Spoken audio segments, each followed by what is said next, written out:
full time as full time ministry, it was 2011. So about almost 10 years. 10 years. Nice. And Wanted to be a singer for a long time since I was little. Um, but my original plan was to, run away to LA and become a singer there and go the secular route. But I went to Fountain View Academy. I don't know if any of you heard of that. They have a large foundation in music, and I got to see the power that sacred Christian music has on people and that how it can change them. And I realized once my own heart started changing, I realized that it is so much more satisfactory for to sing songs that can to change a person, that has results that last for eternity rather than you know, just singing a nice song. amen. Thank you. Different concert programs and bunched them up and updated them a little bit. What I wanted to talk about is prayer because this is something that I think is so important to refresh in our minds and talk about because it can be so easy, to get caught up in just our everyday life and all the things that we're doing, get too busy to spend time with God. And I get a lot of people that say, "Oh, well, you do full time ministry. It must be so easy to maintain a spiritual connection and to have that time." And no, no, it is still just as easy to get so caught up in the ministry, and the work that goes with it that you start losing focus on what actually is the foundation of the ministry. And so this is something I like to focus on a lot. And I just wanted to read two quotes before I start that pretty much say everything I can say. The first one says, "Our Heavenly Father waits to bestow on us the fullness of His blessing. It is our privilege to drink largely at the fountain of boundless love. What a wonder that we pray so little. What can the angels of heaven think of poor, helpless human beings who are subject to temptation when God's heart of infinite love yearns toward them, ready to give them more than they could ask or think, and yet they pray so little and have so little faith? The angels regard communion with God as their highest joy, and yet the children of earth who need so much the help that God can give seem satisfied to walk without the light of His Spirit and the companionship of His presence." And I think that's a sobering quote, um, of how much we need prayer, and yet so often we don't feel that need for it because we think that we can take care of things ourselves. And before I read the last quote, what I want to do in this concert is share with you my own personal testimony and some of the things that have happened to me that where God has taught me the power of prayer. And I'm hoping that through these stories, it will inspire you also in your own walk with God to know that we can trust Him no matter what. There's nothing that in any way concerns our peace is too small for Him to notice. There is no chapter in our experience too dark for Him to read. There's no perplexity too difficult for Him to unravel. The relations between God and each soul are as distinct and full as though there were not another soul upon the earth to share His watch care, not another soul for whom He gave His beloved Son.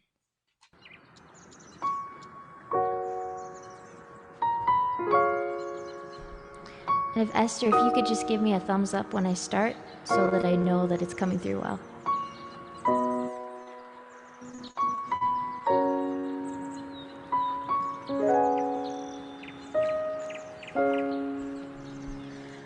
I come to the garden alone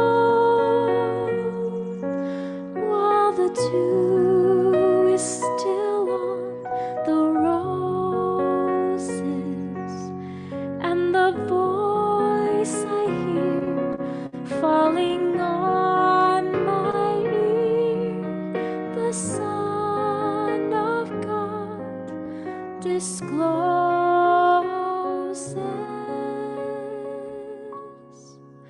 and He walks with me, and He talks with me, and He tells me I am His own, and the joy we share as we tarry there, none other has ever known.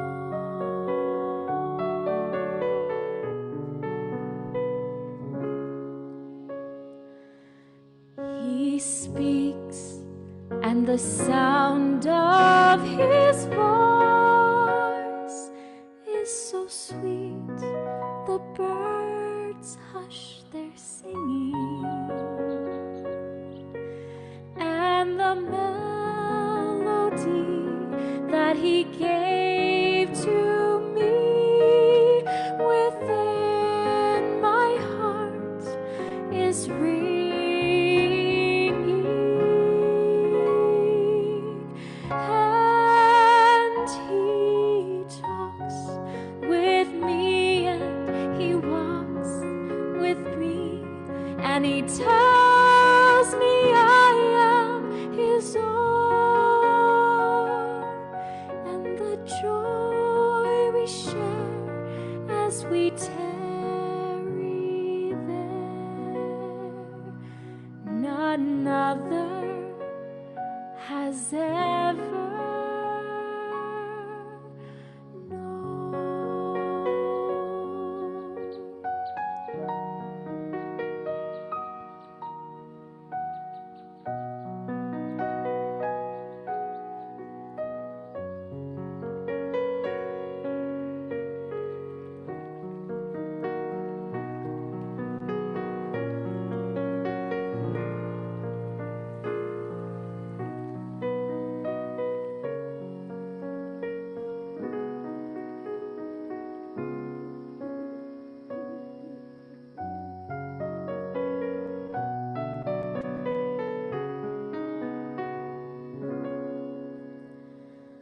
I'd stay in the garden with him,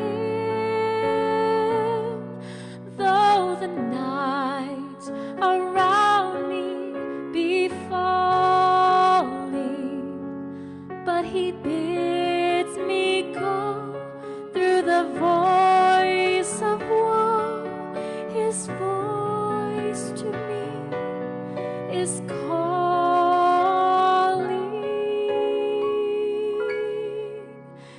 and he walks with me, and he talks with me, and he tells me I am his own, and the joy we share as we tarry there,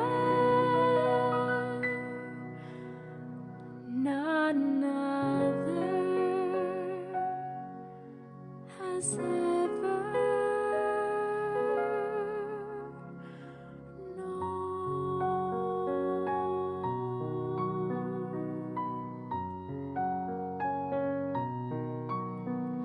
None other has ever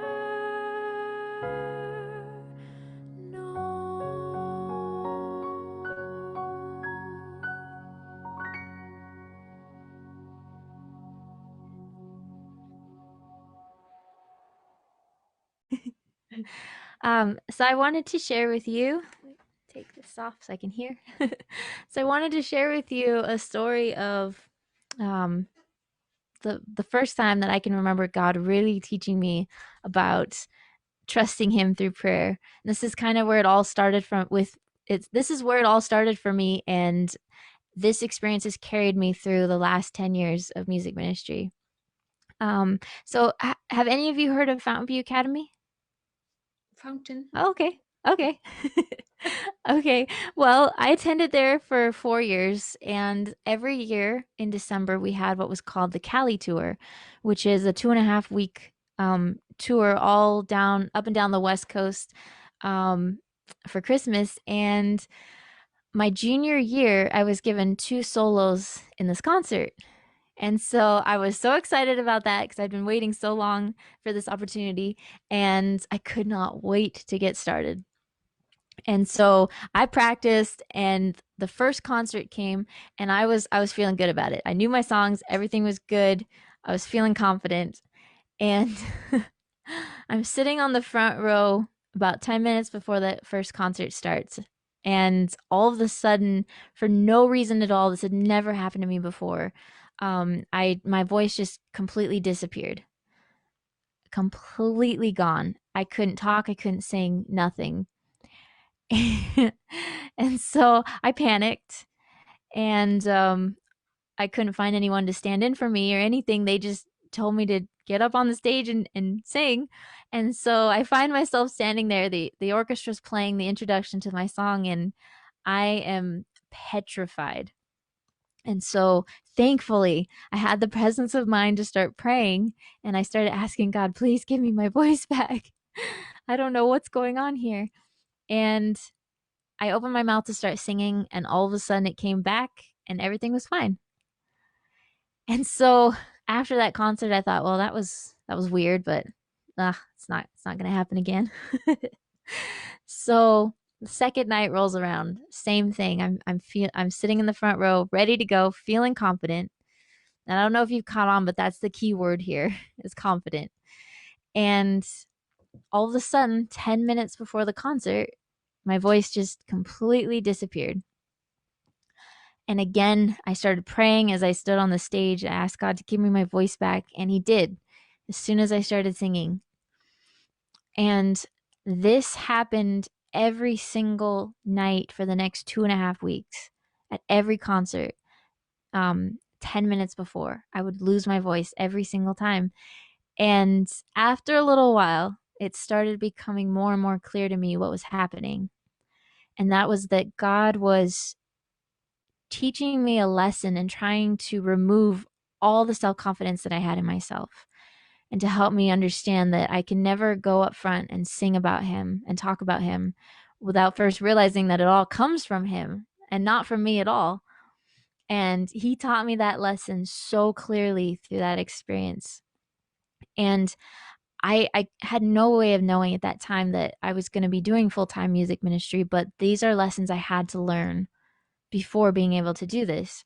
And those experiences carried on, where I realized that no matter the circumstance, if I will trust God, then He always comes through. Because I had many times after that, when I started music ministry, where I would be sick. I had 1 month of full of concerts, and I got sick before. I had a, such a bad cough that lasted that entire month, and I could not sing or talk at any time except during the concert. And I wanted to cancel them all. That was my first inclination, of course, and I just felt like, no, don't cancel them. And people would tell me, well, remember what happened at Fountain View, how God can give you your voice back? This is no different. And He always did. And my concert at that time was themed, it was all about God's promises. And every time I would start those concerts and be talking about God's promises, I knew I was living one in that moment, because I should not have been able to sing a single note or talk at all. And those experiences have just been repeated over and over and over throughout the last 10 years. And I've learned that if I will trust God, it doesn't matter how I'm feeling or how impossible it may seem to do. I can trust Him, because He will make a way. Um, I've also learned that if I don't pray before singing, um, that's usually when I crash and burn. And then He just gently reminds me, you didn't ask me to be here with you. And so these are just some experiences that I've learned over the last several years, and it's been amazing. Um, and I know that when I face harder trials and bigger challenges in my life, I can look back at every one of these experiences where God has proven faithful. And I know that He will continue to be faithful as long as I trust Him and I pray and I have that connection with Him. And we're told that we have nothing to fear for the future except that we forget how God has led us in our past. So this is actually one of the songs that I started out singing right at the beginning, and I'll be honest, when I started singing it, it was just a pretty song to me. And but now every time I sing that song, it's like I'm singing my own personal testimony. Like every single word is 100% true, and I can relate to it personally. And if I were to sit here and tell you all the stories of how God has proven faithful and true, and how He's worked with us in our ministry, and how He's come through for us, we would be here, I guess, probably all night for you guys. We'd be here for a long time, and it's hard for me to decide like what to share and what not to share, but um, I do want to give you the stories I'm sharing with you now are more of the background stories of how this all started for me. But there's countless stories all the way up until today. I mean, if I look out my window, we're actually building our own home right now. And that should not be happening. Like, I mean, as an independent ministry, there's no way that we should be able to build our own home right now. And God has just opened the door one step after another in just amazing ways.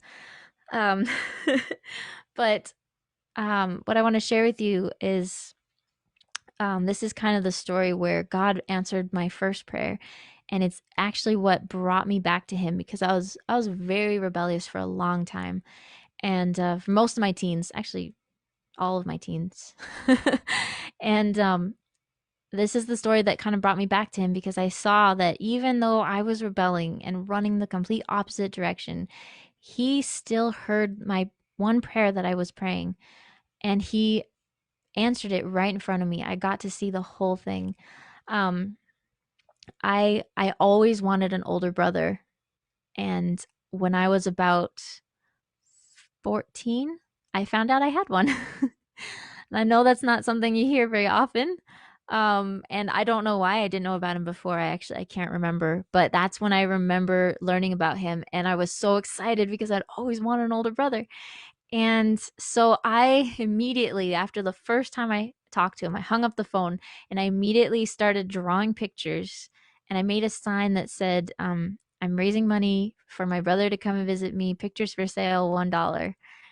And I would sit outside of gas stations and marketplaces, anywhere I could for a few minutes at a time while my parents were shopping. And I would sell these pictures. And I made enough to get him a plane ticket.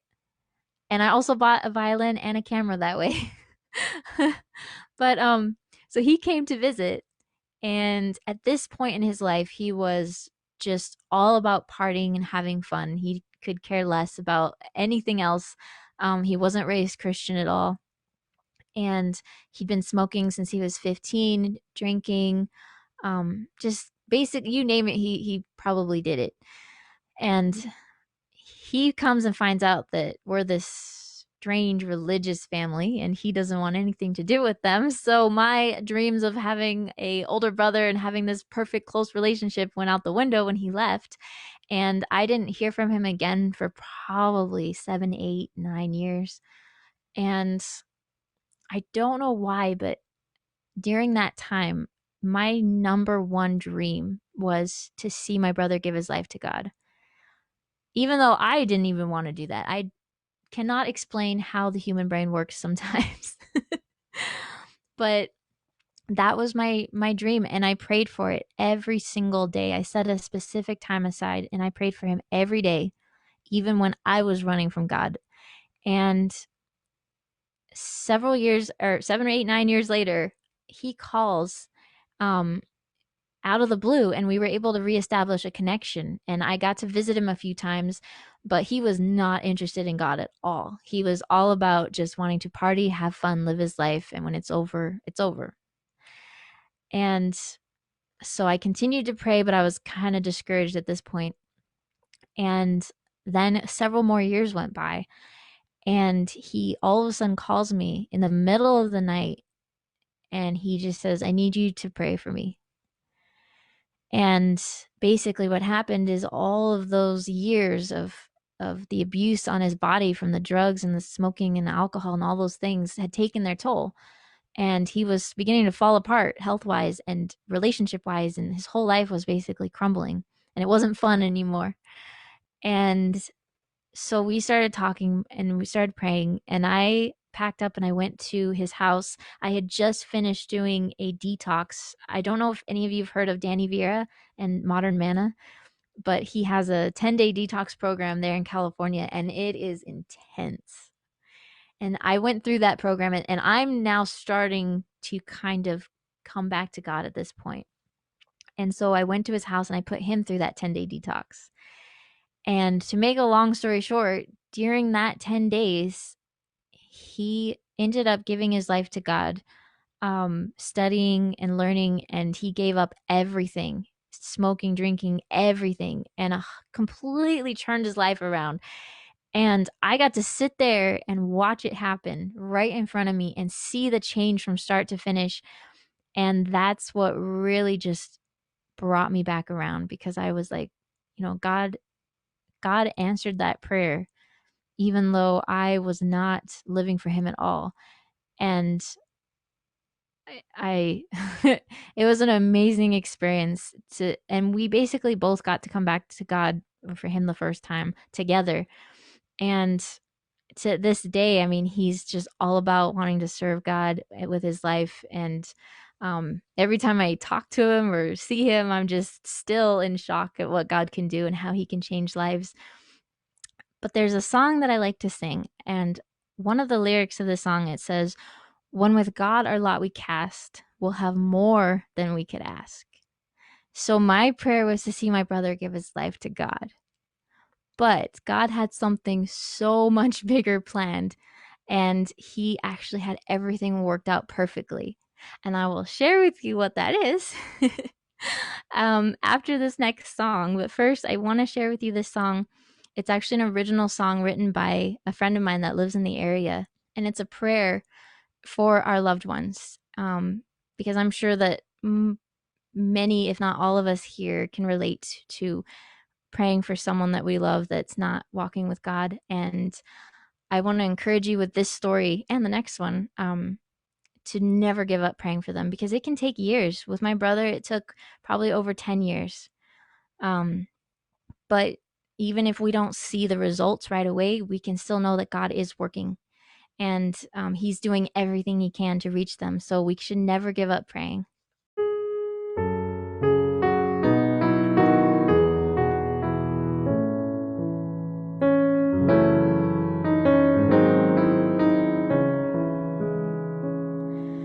Dear Lord, have you seen my sister in the throngs of this dark world below? She is lost, Lord, and can't find her way home to a Father she does not yet know.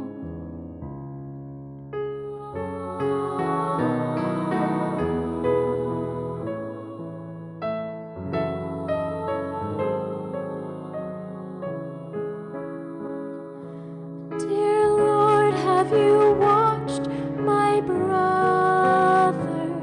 Have you seen him oft stumble and fall? He is blind, Lord, and cannot discern you, but perhaps he will come if you call. Dear Lord, when you call my neighbor, did he lift up his head at the sound? Is he seeking and asking and knocking? Does he know the great joy to be found? Dear Lord, I pray much for my children, that your Spirit would reach them in time, that they trust in your love and forgiveness,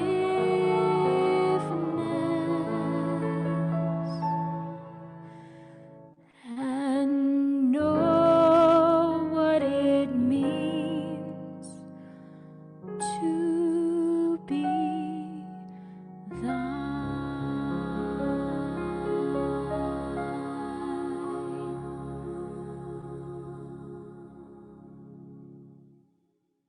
So, right about the time that my brother gave his life to God, actually, right at that time, um, I was working at his pizza place. He owns a now vegan pizza place in California.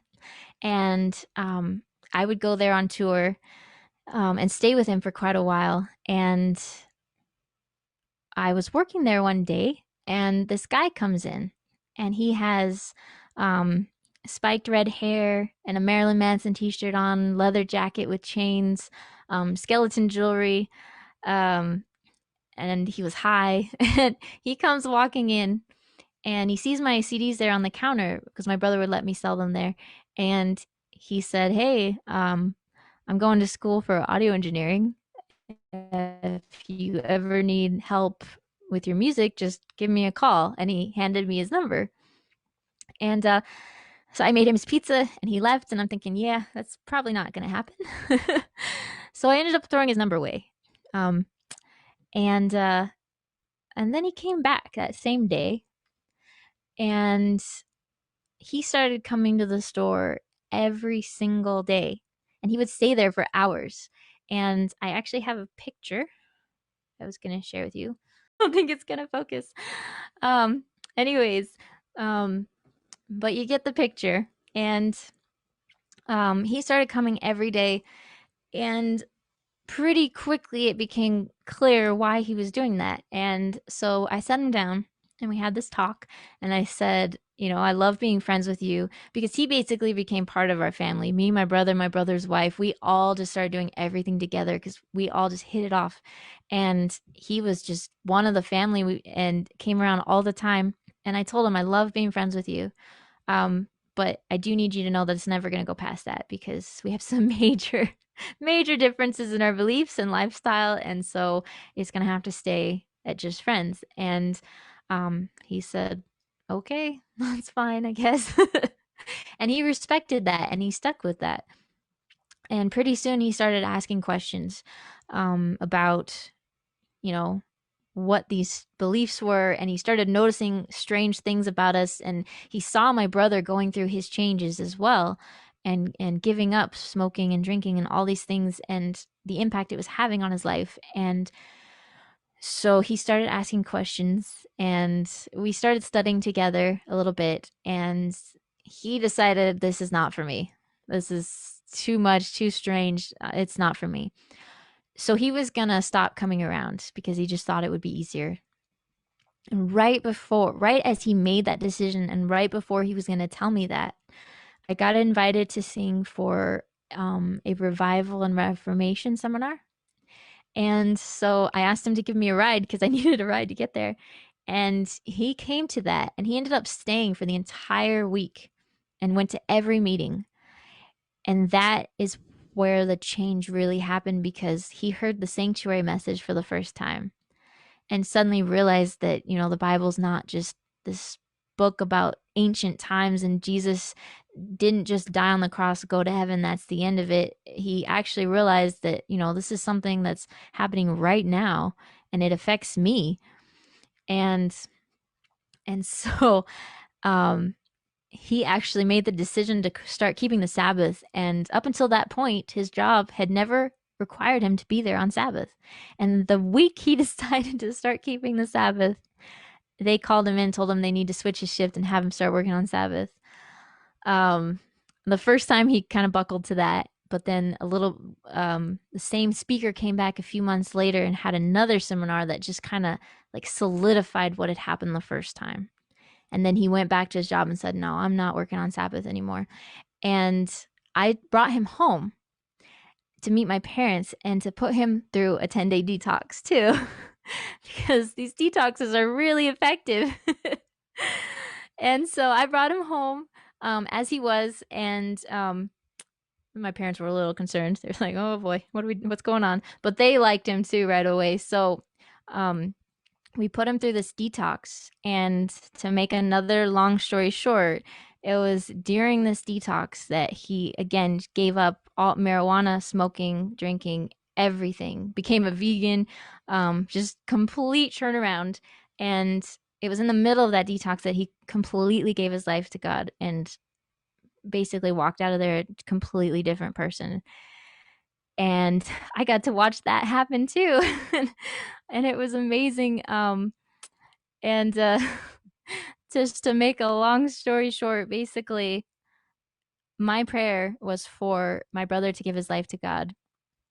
And God had his timing so perfectly that I ended up getting to see my brother's wife, and actually my future husband, all baptized together on the same day.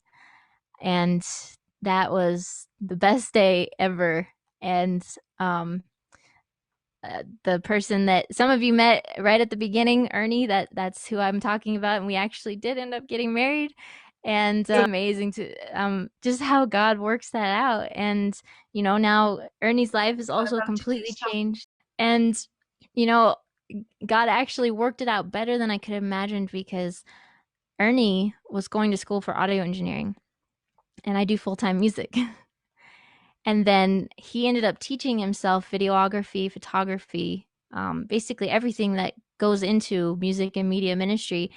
And he's the reason that I can continue growing in this ministry, and he's brought so much to it. And I know that God had that, he had that all worked out. And um anytime that I'm tempted to be discouraged, or to think that God doesn't answer my prayers, or if that thought even crosses my mind, it immediately goes back to, my brother, my husband, and God says, don't doubt me. I can see he answers prayers, and I know that I can trust him no matter what, because I can just look back and see what he's done. And we can all do that. I'm sure that every single one of us here can look back in our lives and see what God has done, and how he's led, and even miracles that he's worked in our lives.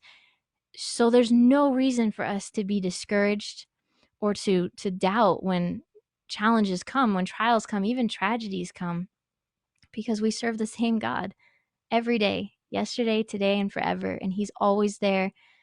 And he just wants us to keep that trust in him no matter what, because he absolutely and he will carry us through. And I don't know where I'm at on time. I can share with you this last song. I have another one, but I'm not sure where we are on time. Um, but this next song I wanted to share is actually an original song. Um, it's the first one that I've written on my own, the music and the words, and it's all about the power of prayer, and how we can trust God, to carry us through no matter what. And I hope that it will be an encouragement to you.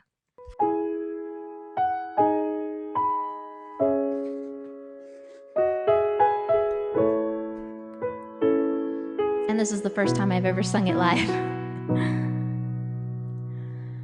When your days are dark and bleak, when your strength is growing weak,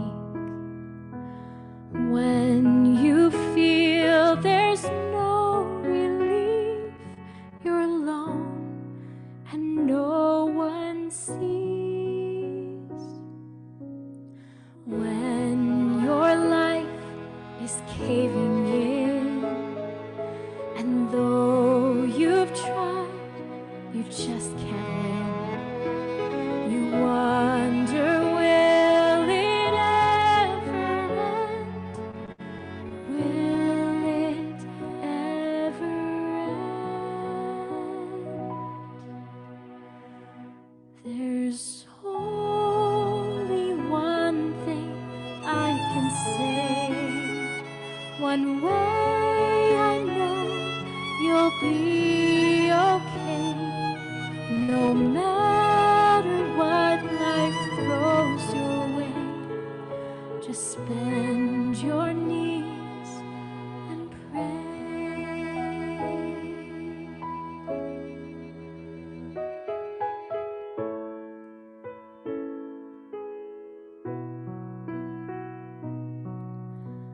You'll find a friend in Jesus Christ. 'Twas all for you he sacrificed. He sees each tear fall from your eyes. He hears you asking why. There's only one thing I can say, one way I know you'll be okay, no matter what life throws your way. Just bend your knees and pray. You'll never be alone. You'll always have a hand to hold, no matter what life throws your way. Just bend your knees and pray.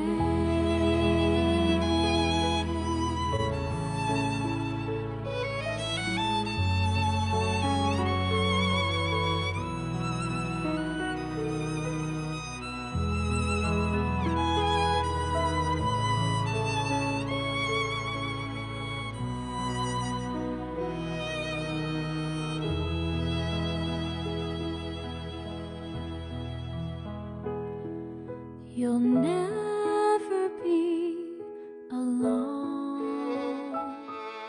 You'll always have a hand to hold, no matter what life throws your way. Just bend your knees and pray.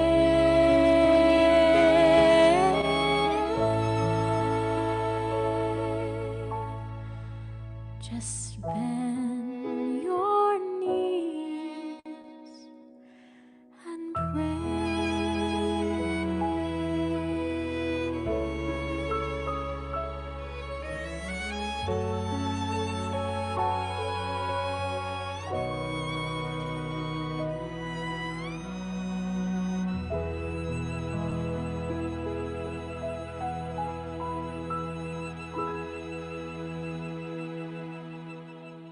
I want to read this last promise, Revelation 21:4. And God shall wipe away all tears from their eyes, and there shall be no more death, neither sorrow nor crying, neither shall there be any more pain, for the former things are passed away. We have so much to look forward to when we finally get to see Jesus face to face, and we'll already know him because we got to know him here. We got to know his character. We communed with him every day. So when we see him, it's going to be that much more amazing to be face to face with our closest friend. And so no matter what this year holds, no matter what challenges that you face, just keep that in mind. Keep this promise in mind that I just read, and know that pretty soon we'll see Jesus coming in the clouds, and he will take us home. And whatever challenges and trials that we faced here, when we see him finally, it will all be worth it to us. We will have considered it cheap enough.